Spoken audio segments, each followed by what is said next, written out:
India से बहुत सारे टूरिस्ट्स ईस्ट एशियन कंट्रीज घूमने जाते हैं, जैसे कि हो गया Indonesia, Singapore, Malaysia, Thailand, Laos, Cambodia या तो हो वियतनाम। इसमें से दो हॉट फेवरेट डेस्टिनेशंस हैं, थाईलैंड और वियतनाम। बहुत सारे लोग आजकल वियतनाम घूमने के लिए जा रहे हैं, तो इस वीडियो में मैं आपको वियतनाम की पूरी आइटिनरी, कितने दिन कहाँ रुकना है, क्या क्या घूमना है, वो सारी चीजें बताऊंगा।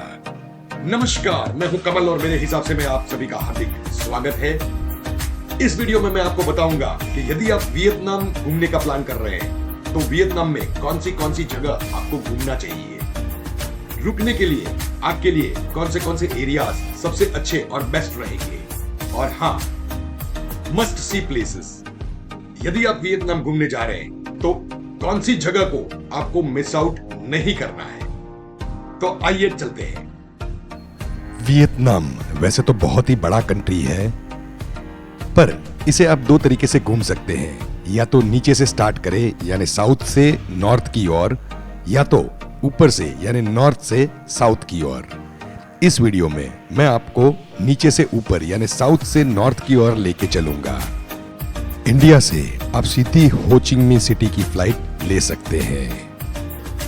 हो चिंग मिंग सिटी को साइगोन भी बोलते हैं। तो अब समय है, आप एक पेपर और पेन या तो डायरी और एक पेन ले लीजिए एंड नोट डाउन करने लगिए।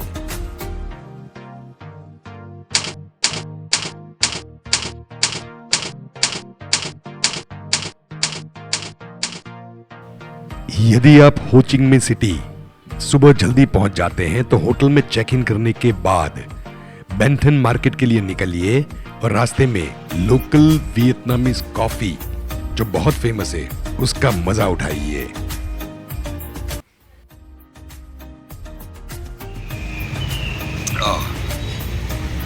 अभी हम लोग जा रहे हैं Ben Thanh मार्केट। कुछ जरूरी चीजें अगर मिल जाए तो वो खरीद ले, जो हम लोग वहां से नहीं लाए हैं। डिस्ट्रिक्ट 1 में रहने का फायदा ये है कि आपको हर एक साइट सीइंग की जगह 1 से 2 किलोमीटर ही पड़ेगी, तो आप चल के जा सकते हैं एंड रास्ते में ऐसे local street food, fruit chats वगैरह का मजा उठा सकते हैं। यह है Ben Thanh मार्केट, यहाँ का लोकल मार्केट। यदि आप बैकपैकर की तरह घूमना चाहते हैं तो इंडिया से कुछ भी लेके मत आइए। यहाँ से आपको जीवन जरूरी सारी चीजें बहुत सस्ते में लोकल रेट्स पे मिल जाएगी, खाने पीने से लेके कपड़ों तक। और इसके ठीक सामने मनी एक्सचेंज है, तो वहां से आप बहुत अच्छे रेट्स में पैसे ट्रांसफर करा सकते हैं, जैसे हमने किया।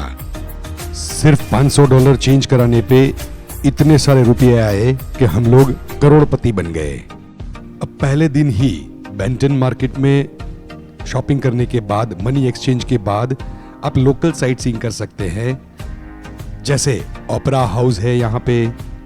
ओपेरा हाउस से 1-8 किलोमीटर चलने पे एक वॉर मेमोरियल है, जो दूसरा साइट सीइंग का प्लेस है। उसके सामने आपको स्ट्रीट फूड भी मिल जाएगा, जैसे हमने कुछ नया पहली बार ट्राई किया। पोर्क है, थोड़ा स्वीट है। ओपेरा हाउस से थोड़ा ही दूर एक कैथेड्रल है, जो हम लोग गए तब अंडर रिनोवेशन था, अंडर कंस्ट्रक्शन था, कुछ रिपेयरिंग काम हो रहा था उसका।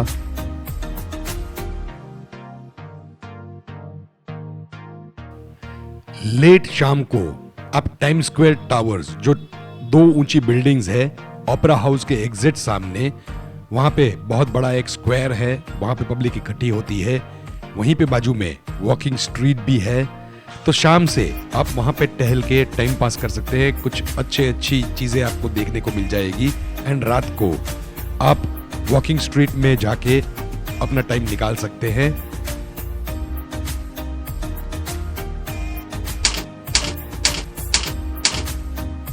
दूसरे दिन हो चिंग मिंग सिटी से आप कुची टनल्स की एक पैकेज ट्रिप ले सकते हैं।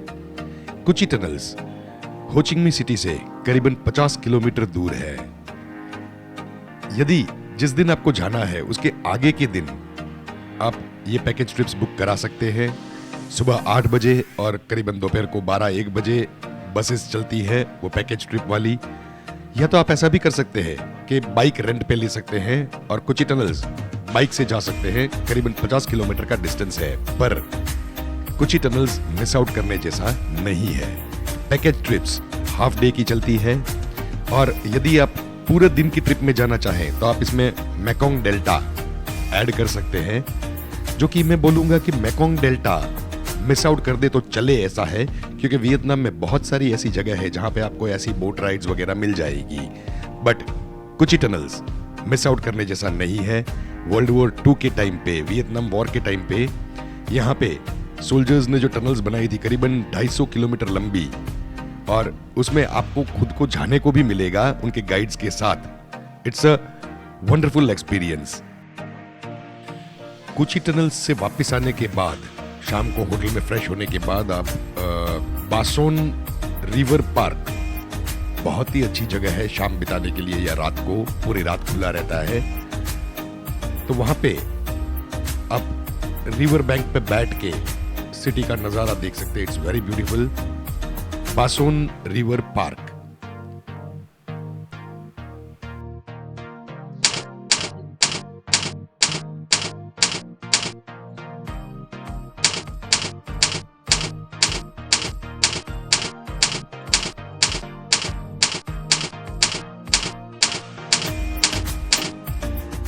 फुकुक में आपको एयरपोर्ट पे ही बाइक रेंट पे मिल जाएगी, अप्रोक्सीमेटली 400-450 रुपया।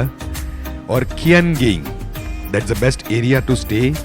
तो होटल में जाइए, फ्रेश होइए, और वही एरिया के बीचेस आप शाम को एक्सप्लोर कर सकते हैं। एंड फिर वहां से रात को आप नाइट मार्केट जा सकते हैं। करीबन वो एरिया से night market is around 2-2.5 kilometres. Night market में कोई पब स्ट्रीट जैसा कुछ भी नहीं है। Its food market, pure food, खाने की नाइट मार्केट है। बहुत ही बड़ी है, पर एक बार जाने जैसा है।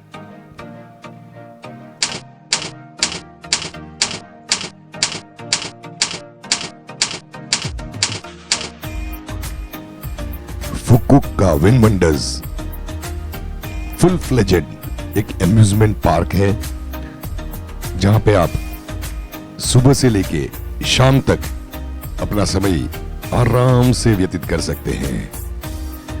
करीबन 3,500 रुपए का पर पर्सन टिकट है, जिसमें आपको करीबन 500 रुपये या 350-400 रुपए का फूड कूपन मिलेगा। करीबन 5 रेस्टोरेंट्स हैं, उसमें से कोई भी रेस्टोरेंट में आप दोपहर का नाश्ता या खाना कर सकते हैं। एक बात जरूर बताना चाहूंगा कि बच्चों के लिए और बड़ों के लिए, दोनों के लिए ये जगह है, पर जब भी आप यहाँ पे जाए तो साथ में स्विमिंग कॉस्ट्यूम या तो फिर वाटर पार्क में पहनने के लिए एक कपड़े लेके जाइए, क्योंकि यहाँ पे बहुत बड़ा एक वाटर पार्क है। सारे राइड्स में बैठना इट्स टोटली फ्री, आपको कोई पैसे नहीं देने हैं, वो टिकट्स में इंक्लूडेड है। एक वाटर शो भी होता है जैसा आप देख रहे हैं, उसके स्पेसिफिक टाइमिंग्स हैं, तो वो भी आपको मेंटेन करके चलना है। हमने पेंगुइन यहाँ पे लाइफ में पहली बार देखा। यहाँ पे अंडर वाटर टनल भी है, यानी एक्वेरियम का टनल भी है। बहुत सारे राइड्स में आपको बहुत मजा आने वाला है। एंड फोटोग्राफी के लिए ये जगह सही में इट्स अल्टीमेट। आपको ऐसी ऐसी चीजें देखने को मिलेगी कि आपको ऐसा नहीं लगेगा कि आप वियतनाम में हैं, कोई और यूरोपियन कंट्री में आ गए हैं। ऐसी फोटोग्राफी आप कर सकते हैं। तो साथ में अच्छा सा मोबाइल या कैमरा जरूर कैरी कीजिएगा। बच्चे तो बच्चे, बड़ों का भी बहुत अच्छे से टाइम पास हो जाएगा। फुल ऑन एंटरटेनिंग राइड्स है, वाटर पार्क है, बड़ी बड़ी मूर्तियों के साथ बहुत बड़े बड़े सेट्स लगे हुए हैं। इनफैक्ट हम लोग बोल सकते हैं सिटी जैसे सेट्स लगे हुए हैं, जहां पे आप बहुत अच्छे से फोटोग्राफी कर सकते हैं। इन शॉर्ट, सुबह 9-10 बजे से लेके शाम को 7-8 बजे तक full on entertain time pass. आखिर में शाम को 5-6 बजे वहां पे एक म्यूजिकल फाउंटेन शो होता है, वो देख के आप विन वर्ल्ड को अलविदा कह सकते हैं।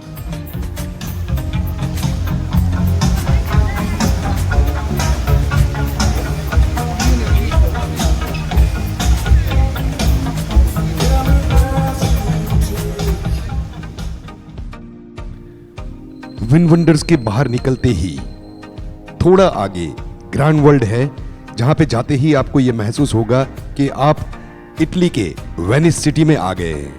वहां पे एंट्री टोटली फ्री है। हाँ, बोट टैक्सी यानी बोट राइड आप टिकट लेके कर सकते हैं और कोई भी रेस्टोरेंट में वहां पे आराम से डिनर कर सकते हैं और वेनिस का मजा उठा सकते हैं।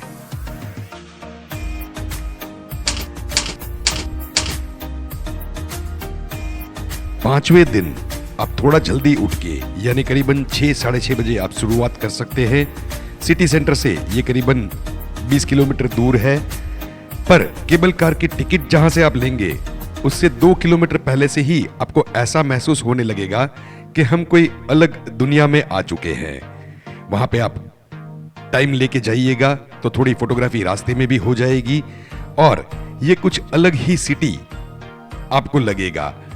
एंड बाद में आप वहां पे 9-9:30 बजे केबल कार्ड की टिकट ले सकते हैं। यह दुनिया का सिंगल केबल से चलने वाला सबसे लंबा केबल राइड है। करीबन 25 मिनट लगता है। 16 किलोमीटर का ये राइड है एंड इसके टिकट्स करीबन 1400 रुपया पर पर्सन है। इसमें वापस से वाटर पार्क और अम्यूजमेंट पार्क इंक्लूडेड है, तो यहां भी आपको एटलीस्ट पौना दिन, आधे दिन से ज्यादा आपको समय लगेगा। कपड़े भी वैसे ही लेके जाइएगा। मैं आपको दिखाता हूं कि ये केबल कार्ट कैसा है और वहां पे अम्यूजमेंट पार्क बहुत जल्दी से दिखा देता हूं और फिर हम लोग चलेंगे आगे। एक चीज याद रखिएगा, यहां की 1400 रुपए की टिकट में खाना इंक्लूडेड नहीं है। वहां पे काफी सारी रेस्टोरेंट्स है जहां पे आप लंच वगैरह कर सकते हैं या नाश्ता कर सकते हैं, बट खाना इंक्लूडेड नहीं है। केबल कार से वापस जब आएंगे तब टिकट काउंटर के पास आप वाटर स्पोर्ट्स का मजा उठा सकते हैं एंड वापस जाते टाइम, अपने होटल जाते टाइम रास्ते में ही कहीं या तो होटल के आजू बाजू कहीं डिनर कर सकते हैं।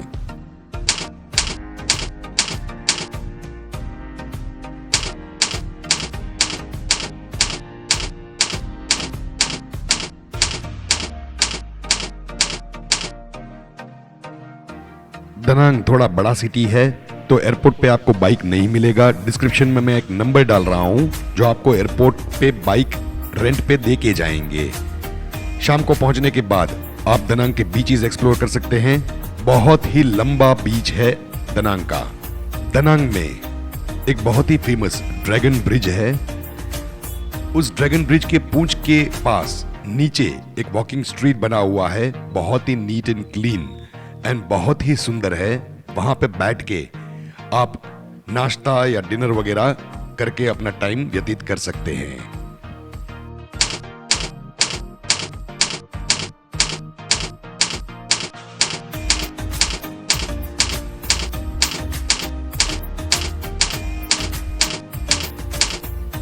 सातवें दिन थोड़ा जल्दी उठ के आप दनांग का लोकल साइट सीइंग कर सकते हैं। शुरुआत करिए लेडी बुद्धा स्टैच्यू से। बहुत ही बड़ा एक लेडी बुद्धा का स्टैच्यू है। वहाँ पे एक पगोड़ा बना हुआ है, बहुत ही सुंदर है। एंड उसके बाद आप वहाँ से जा सकते हैं मार्बल माउंटेन्स। मार्बल माउंटेन्स के बाजू में एक केव है, वो भी आप देख सकते हैं। ये केव अलग से उसका टिकट लेना पड़ेगा आपको। मार्बल माउंटेन एग्जैक्टली उसके बाजू में है। केव इज ऑल्सो रियली ब्यूटीफुल। थोड़ा थका देगा आपको, ऊपर चढ़ना है नीचे उतरना है, बट मार्बल माउंटेन में आप लिफ्ट का टिकट अलग से ले सकते हैं ऊपर चढ़ने के लिए और नीचे उतरने के लिए।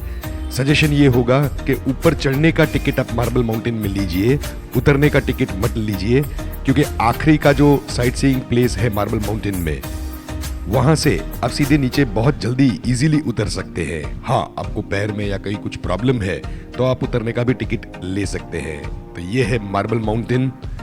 साइट सीइंग के लिए मस्ट सी प्लेस है, आपको ये मिस आउट नहीं करना है।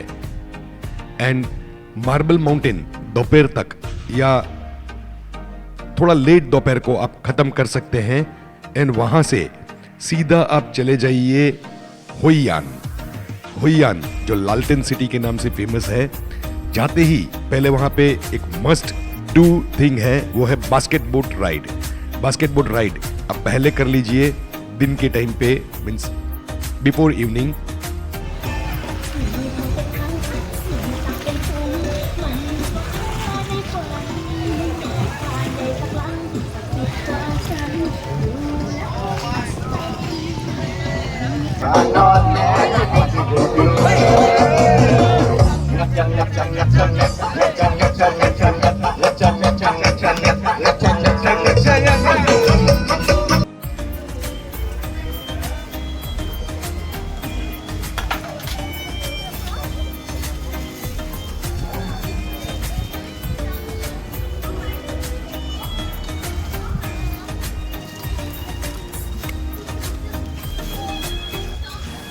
अंधेरा होते ही आप सिटी मार्केट में जा सकते हैं। वहां पे आपको लालटेन मार्केट देखने को मिलेगा, साथ में बहुत सारे cloth shops, restaurants, bars, pubs, ये सब देखने को मिलेंगे। ये अगेन मस्ट सी थिंग है, आपको ये मिस आउट नहीं करना है। रात को लेट नाइट तक आप यहाँ पे आराम से एंजॉय कर सकते हैं, अलग अलग चीजों का मजा उठा सकते हैं। यहाँ पे टेम्पररी टैटूज भी होते हैं।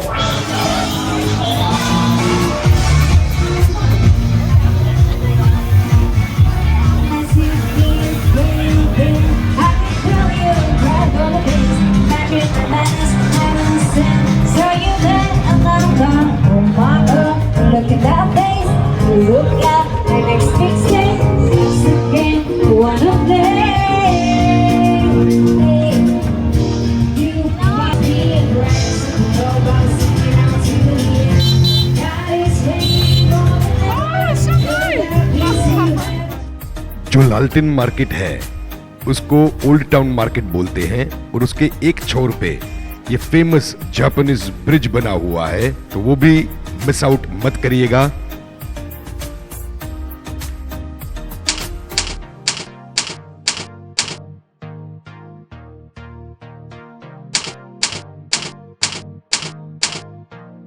नेक्स्ट डे सुबह जल्दी उठ के अब बाना हिल्स गोल्डन हैंड ब्रिज जा सकते हैं। केबल कार्ट से ऊपर जाना है, टिकट्स लेनी है। हम लोग जिस दिन पहुंचे वहां पे तेज हवा के साथ बारिश चल रही थी, तो ज्यादा वीडियो शूटिंग और फोटोग्राफी नहीं कर सके, पर हाँ मिस आउट प्लेस नहीं है, आपको यहाँ जाना ही चाहिए। बहुत ही सुंदर फोटोग्राफी के लिए जगह है, पूरा दिन आप बिता सकते हैं। एंड हाँ, आपको टिकट्स के साथ 2 फ्री बियर्स मिलेंगी।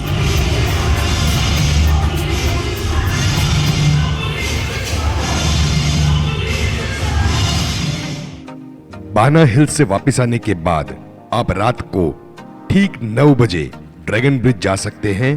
ठीक 9 बजे सिर्फ फ्राइडे, सैटरडे एंड संडे को वहां पे fire show and water show होता है। ड्रैगन के मुंह में से आग और पानी निकलता है, तो ये भी एक मजा है। सिर्फ फ्राइडे, सैटरडे एंड संडे आप जाने के बाद पता कर लीजिएगा, कभी कभी सिर्फ सैटरडे एंड संडे ही होता है।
हनोई में लैंड करते ही आप सीधा निनबिंग के लिए निकल जाइए।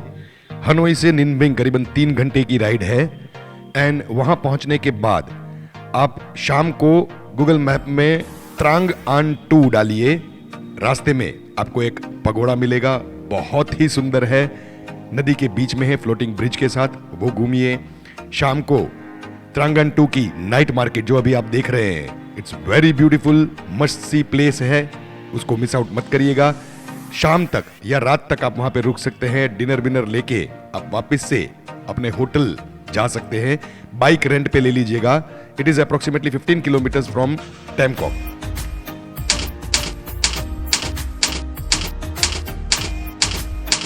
टैमकॉक से ही आपको बोट राइड की टिकट्स मिल जाएंगी। बोट को पांव से चलाते हुए राइडर्स आपको देखने को मिलेंगे। एंड क्या आप बोलिएगा, बहुत बहुत बहुत ज्यादा ब्यूटीफुल है, इसको मिस आउट मत करिएगा। 2 तरह की टिकट्स आपको मिलेंगी, एक तो सिर्फ बोट राइड्स की, और एक बोट राइड्स के साथ आपको बैटरी वाले कार से अलग अलग साइट सीइंग प्लेसेस पे लेके जाएंगी।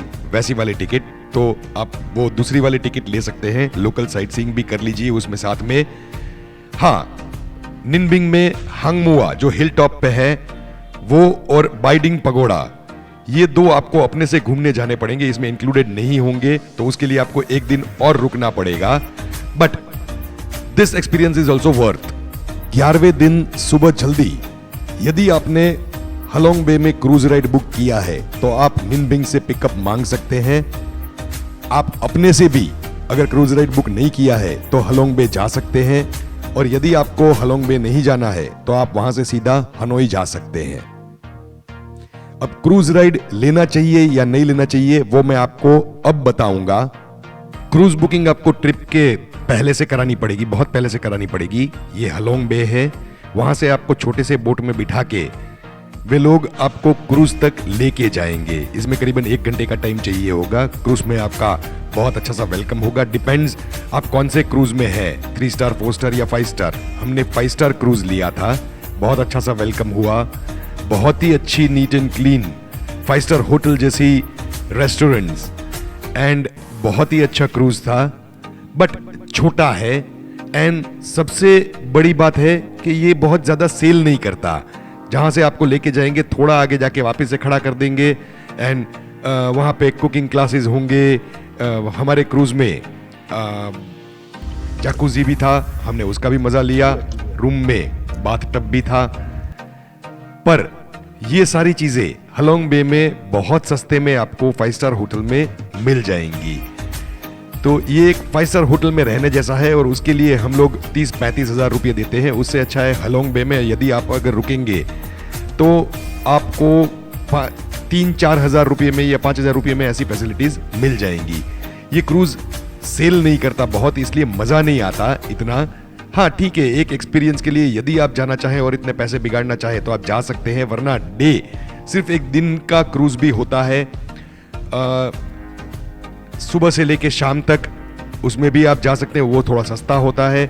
बट मेरे हिसाब से इट्स नॉट वर्थ गोइंग। सब बोलते हैं कि वहां जाके वियतनाम जाके आपको क्रूज राइड लेनी चाहिए, बट उससे अच्छा है कि आप मुंबई टू गोवा या कहीं और का क्रूज ले लीजिए, एटलीस्ट वो सेल तो करेगा, आपको वो मजा तो आएगा।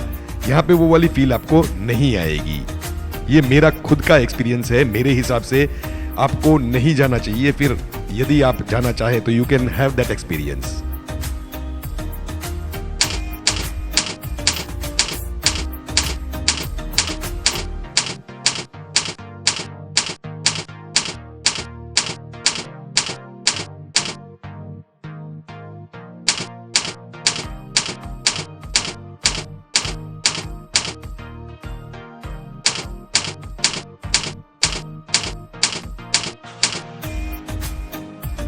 हनोई जल्दी पहुंचने के बाद ओल्ड क्वार्टर्स में एक बहुत ही सुंदर लेक है, वहां पे आप टहल सकते हैं।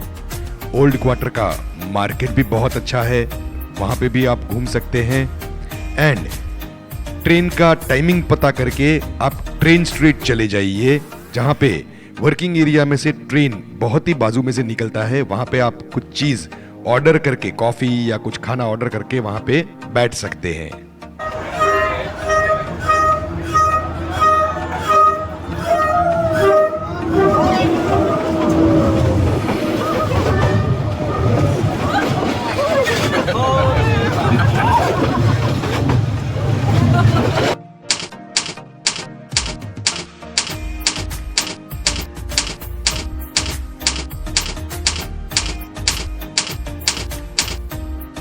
हनोई और वियतनाम में आपका आखिरी दिन आप घूम सकते हैं 1 पिलर पगोड़ा। वहाँ पे एक प्रिजन है, एक कैथेड्रल है। कैथेड्रल में वियतनामीज कपड़े पहन के आप फोटोशूट भी करवा सकते हैं। वियतनामीज वॉर के टाइम के बंकर्स बने हुए हैं। सोल्जर्स के कपड़े, इक्विपमेंट्स जो वो लोग यूज करते थे वॉर में, वो रखे हुए हैं। एंड फाइनली रात को आप जा सकते हैं पब स्ट्रीट। पब स्ट्रीट जाके आप पूरा धमाल फुल ऑन एंटरटेनमेंट एंजॉय कर सकते हैं।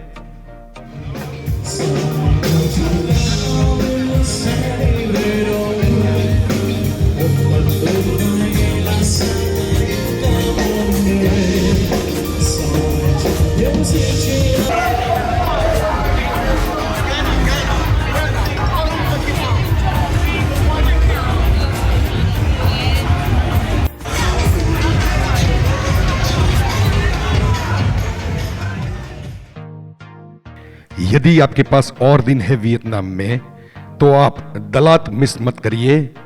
इवन नात्रांग वो भी देखने जैसा है। यदि आपको वीडियो पसंद आया हो और इंफॉर्मेटिव लगा हो तो चैनल को प्लीज लाइक एंड सब्सक्राइब कीजिए। Thank you.